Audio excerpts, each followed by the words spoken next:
Avea un port specific. Ăsta este pui de căluș.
Și lăsați că se odihnește.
When I first read about rodents, I couldn't believe they were real.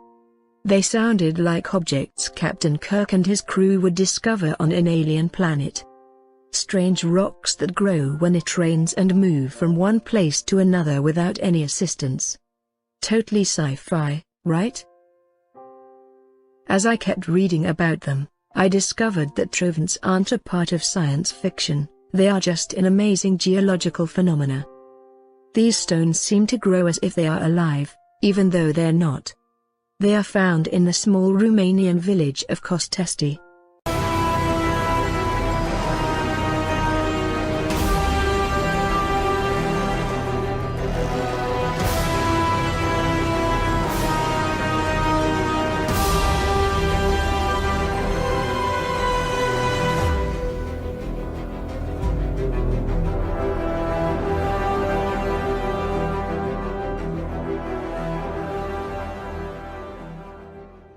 They are found in the small Romanian village of Costesti.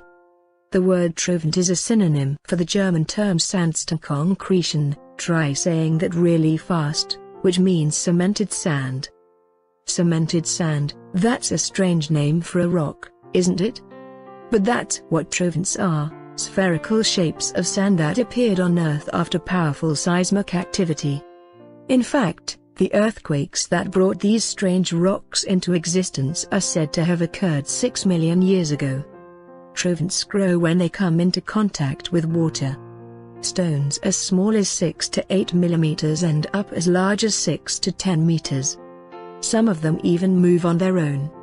When cut, trogons reveal spherical and ellipsoidal rings, similar to tree trunks. It is assumed that trogons consist of a stone core, with an outer shell of sand. After a heavy rain, smaller stones form on the larger ones, which is why they are called growing stones. All trogons are believed to be identical to each other, but I'm not sure if this is true.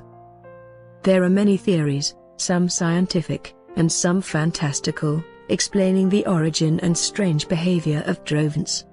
Scientists are baffled by the phenomenon. They believe that under the shell, the stones contain a high mineral content. When the surface becomes wet, the minerals begin to spread, and pressurize the sand to expand. This makes the stones grow. The out-of-place stones were labeled as inorganic forms of life. Although their composition was found to contain cemented sand and mineral salts, their shell is as durable and rigid as of any other rock. Because of the many abnormalities encountered, those who have researched the trogons have started formulating various theories about their origins and nature. Some researchers say their growth is due to the minerals the stones absorb from the rainwater. Whenever they undergo a heavy rain shower, they combine the minerals with the chemicals present within, which further enables a reaction that puts pressure from the core to the exterior of the trogon's shell, thus allowing for periodic growth. Other researchers have suggested that the stones can reproduce and even breathe. It may sound a bit metaphoric, but the truth is these processes are happening, just that on a micro scale. One breath takes from 2 days to 3 weeks. The living stones, as they were dubbed, even have a strange pulse that can be detected using super-sensitive equipment. Because of the multitude of unexplained features, some scientists are inclined to think that trogons are silicon forms of life with a conscience of their own.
Dendara, said to be what they call a Ptolemaic site, 300 BC, but actually on a much, much older area that covers all areas, a very ancient site.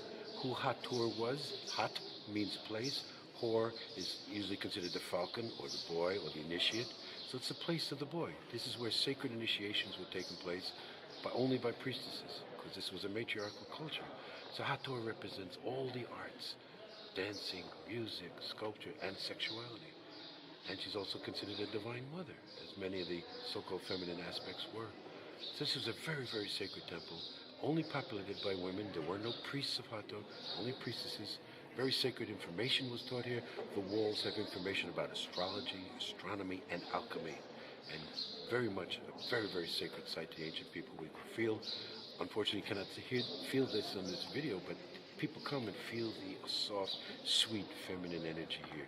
As my teacher Abdel Hakim said, the site dictates what's there. So the energy here, known to the ancient people, the sweetness, the softness, the wonderful warmth of the feminine, obviously extenuated in them the aspect of Hathor, so they built temples around to venerate the principle. This is a wonderful, wonderful site. We wish everyone in the world could come and experience the divine feminine energy that is here. Here we have the famous Zodiac of Dendara. This is a copy. The original was taken by the French during Napoleon's expedition in 1798 and is in the basement of the Louvre. One of the things that we agreed with Sahi was for many years, he wanted the original Zodiac to return to Egypt, the Rosetta Stone, which is in the British Museum, and the bust of Nefertiti, which is in the Berlin Museum. They belong here. We agree with that. What it clearly shows, this copy is still an excellent copy, all signs of the Zodiac, Leo, Taurus, Sagittarius over here, all around you see all the signs of the Zodiac. There was total knowledge of astrology, which the Greeks refined, did not invent, but they refined. But there is a secret meaning here, which very few people understand. Cancer, right here in the center, plays a key significant role. The great French Alsatian mathematician, philosopher R.H. Waller de Lubitsch, who John Anthony West is the champion of today, did some incredible calculations, showing, because he was a mathematician, showing that there's different angles, everything is leading to cancer, to everyone to look at cancer here. So exactly. And so the people started observing at 8000 BCE, created the zodiac, created the constellations, and created the idea that we needed to predict. And so they needed to go to solstices, equinoxes, eclipses, study all of these things so they could perhaps predict when another invader. They became obsessed with time and prediction.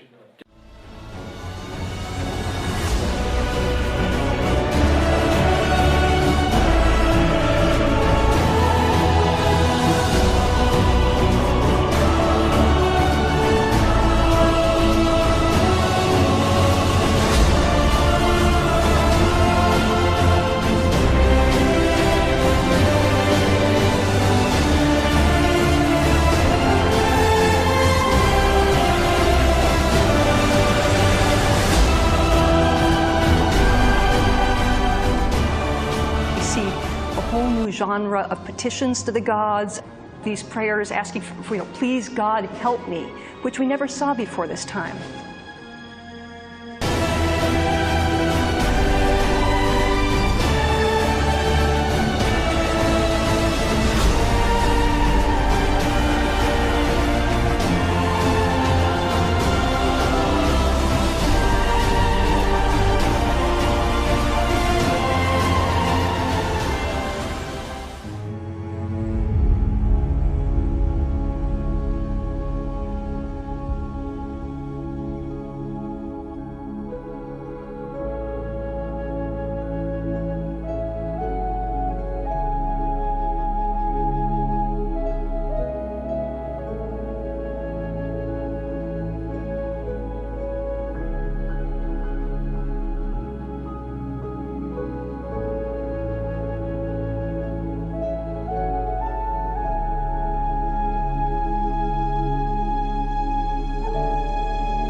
They were shouters and dissonant. It was all discordant.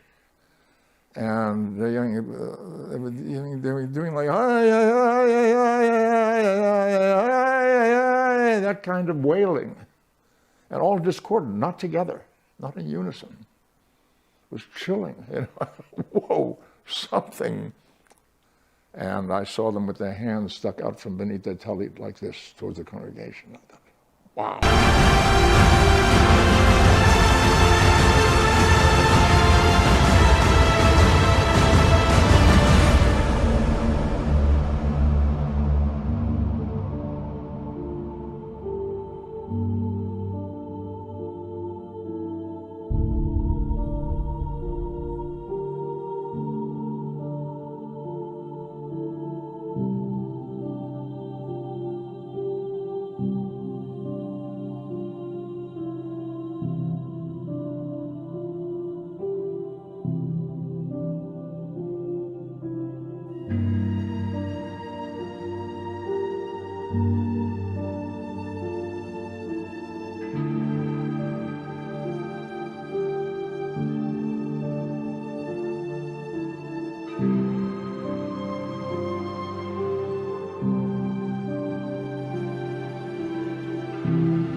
Haide Macari, bate noaptea, mure la fineastra mea. Haide Cari, bate noaptea, mure la fineastra mea.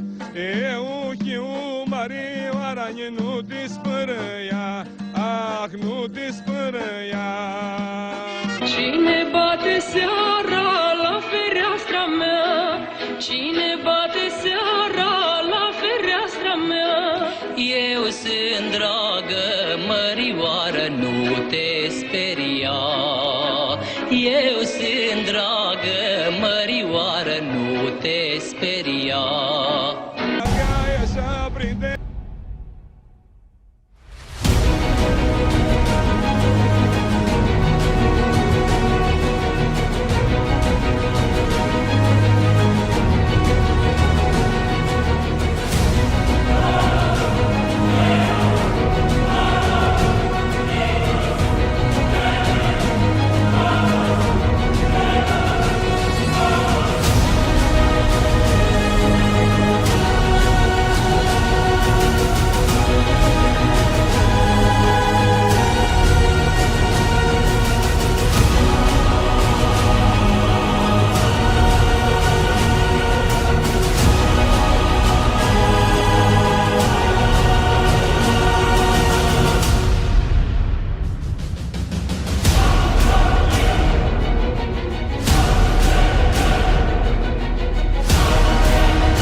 Micheál Ledwith.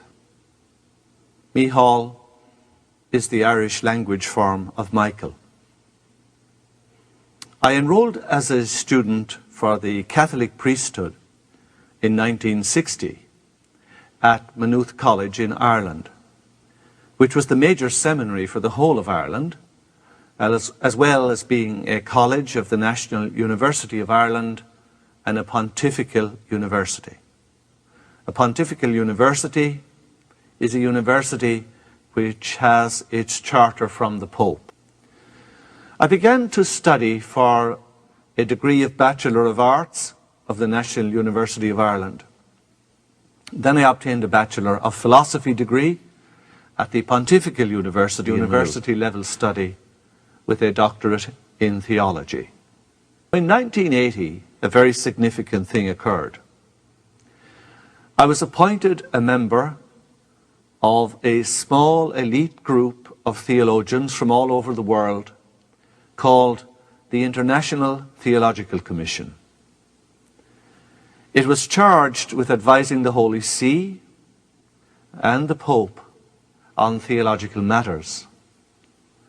And I was to occupy that position for 3 separate terms, totaling 17 years in all. I took that position very seriously. And for almost all of that time, the head of the commission was the present Pope, Benedict XVI, who was then Joseph Cardinal Ratzinger. I was very conscious that the Pope we were advising, Pope John Paul II, had an enormous responsibility. More than 1 billion Catholics in the world hung on his every word. And his word was also deeply respected by many other religious groups, Christian and non-Christian. But I still found, despite the fact that some of the most legendary theologians of my student days served with me on that international commission, they were men of incredible learning, unbelievable knowledge. Now, given the roles that I have had and the positions I have held, I suppose it's laboring the obvious to say that not everyone is happy with the things I am saying and the things I am doing now. Would it surprise you to know that some of the most famous parables of Jesus are also found in the writings of the Buddha, some 550 years before? The famous parable of the sower, found in all 3 of the synoptic Gospels, Matthew, Mark and Luke, tells of how a sower cast his seed and how it fell on a range of different soils with very different results. The Buddha told it 500 years before. The 4 great festivals of the ancient world, particularly among the Druids, were interspersed between the solstices and the equinoxes. Christianity has replaced all of these pagan festivals with religious equivalents.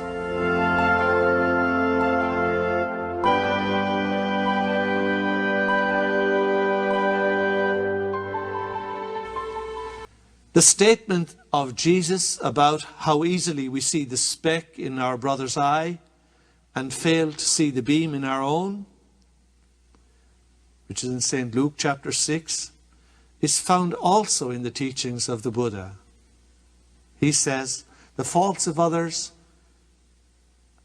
are easier to see than one's own. The faults of others are easily seen, but our own faults are hard to see. That's in the Udana section 27.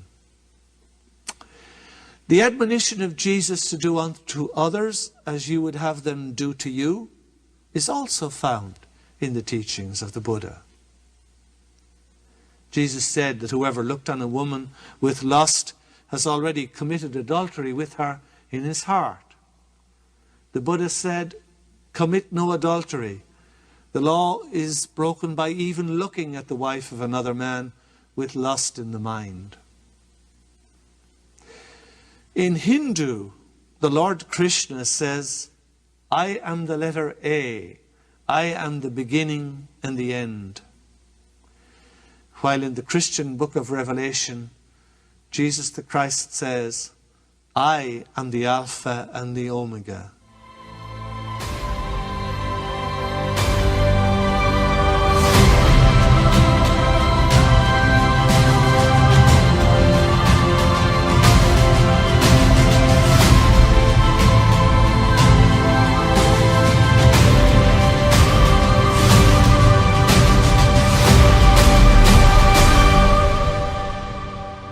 Both Krishna and Jesus tell their disciples that he will dwell with them and they in him. Jesus says in Luke's Gospel, if anyone strikes you on the cheek, offer the other also. Luke chapter 6.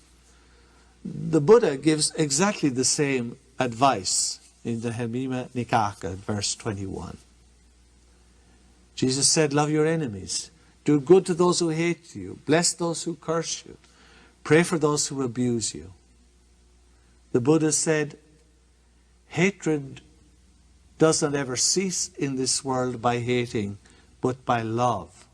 This is an eternal truth. Overcome anger by love. Overcome evil by good. Overcome the miser by giving. Overcome the liar by truth. There is an uncanny similarity between the fundamental Catholic practices and those of Tibetan Buddhism. The majestic prologue of the fourth Gospel, the Gospel of John, begins with the statement, "In the beginning was the Word, and the Word was with God, and the Word was God." What do the Vedas say? In the beginning was Brahman, with whom was Vak, or the Word, and the Word was Brahman. A direct quotation from several centuries earlier.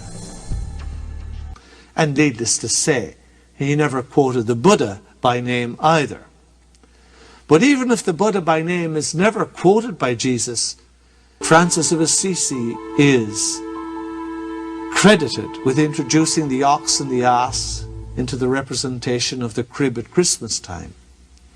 Would it surprise you to know that in the Holy of Holies of the great temple at Karnak, there is a depiction of a birth in a stable with angels singing, shepherds visiting, and an ox and an ass? All of this 1700 years before the birth of Jesus.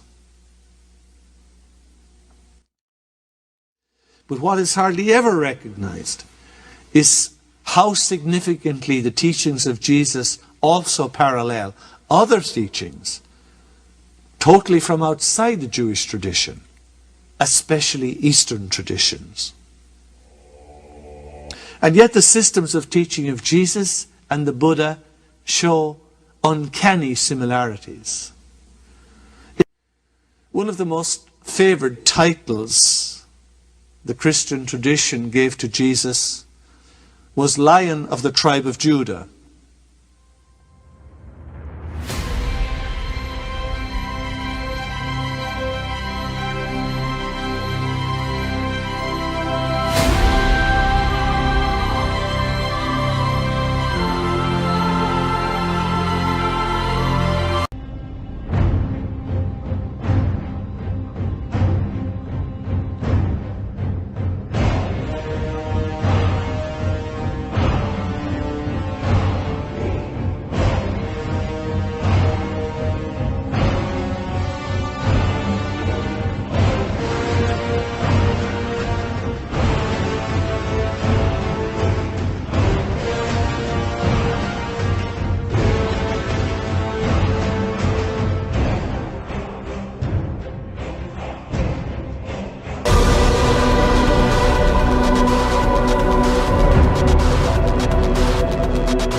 There was nothing. All was darkness. All was Say. darkness. Say. There was nothing at all. There was nothing Only at all. the mother.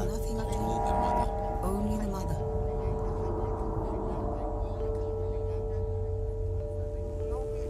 She was a Luna.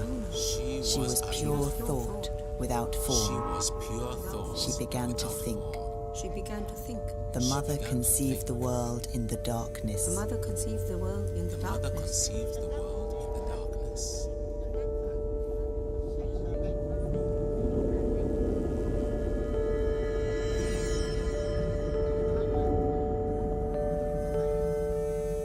She conceived us as ideas, as we think out a house before we begin to make it As we real. think out a house before we begin to make it real.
Așa, tată, du dincolo.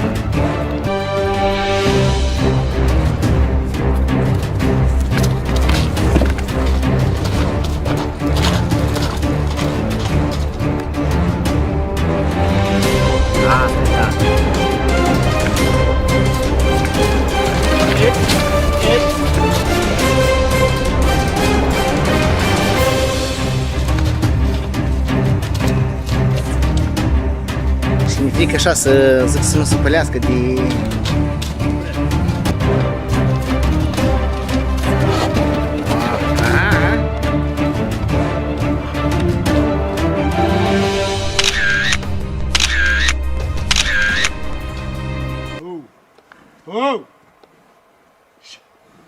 Na.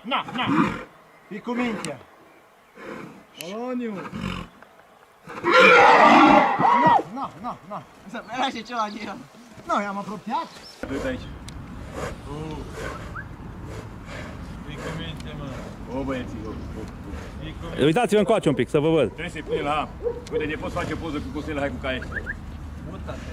Domn Costel, uitați-vă. Așa. Dar fii atent, pe construcție, la fel aproape. Op.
Pribeag sunt în lume, departe trăiesc, dar vreau să se știe că avem gând românesc.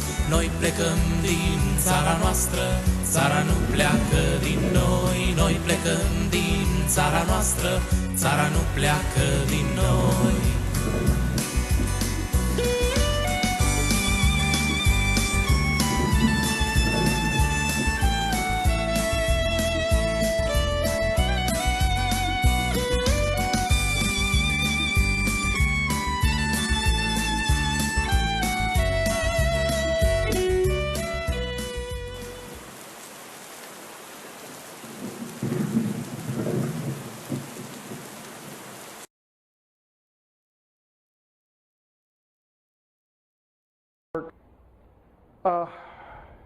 Wouldn't it have been better if the earliest civilization had been in Europe? How cool would that be? Then the Europeans could say, we're at the origin point of civilization. Now that happens to be true. It appears that, let's say, if you go back to 4000 BC or 3800 BC, which is a good 500 years before the earliest things that we call cities in Iraq, the beginnings of Sumerian civilization. The largest human settlement in the world apparently was in Romania, made up entirely of gymnasts. It's amazing. Now, it was in Romania, very much in the valley, not of the Tigris and Euphrates or of the Nile, but of the Danube River. And this civilization, you had one community there that is estimated to have had 5,000 inhabitants, about double the size of the Sumerian cities when they come to be built, and in sort of great arcs of houses that seem to be organized in a certain form. But this wasn't known back when the theory was being established. Now, this civilization is recognized, and it is called Old Europe. And to talk about what they and their colleagues have been doing for the last 2 generations. And lo and behold, they said, we have found a civilization that is incredibly complex and that has the oldest layers going back to well before parallel developments that you have in Egypt and in Mesopotamia. But it came to an end. Even then, this did not have the impact that it might have had if all the writings had been translated into Western languages. There simply weren't that many archaeologists working in the West who could read Russian excavation reports. You also had to have the freedom to go to the site and go to the museums and look at the collections.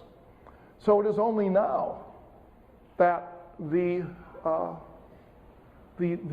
great accumulation of archaeological knowledge from the Soviet era is being melded into the thinking of European archaeologists, because it tells you that everything you thought you knew about the beginnings of civilization has to be modified.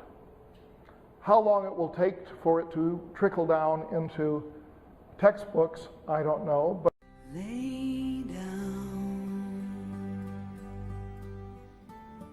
your sweet and weary head. Night is falling. You've come to journey's end. Sleep now. Dream of the ones who came before. They are called from across the distant shore. Why do you weep? What are these tears upon your face? Soon you will see all of your fears will pass away, safe in my arms. You're only sleeping. What can you see? On the horizon, why do the white gulls call?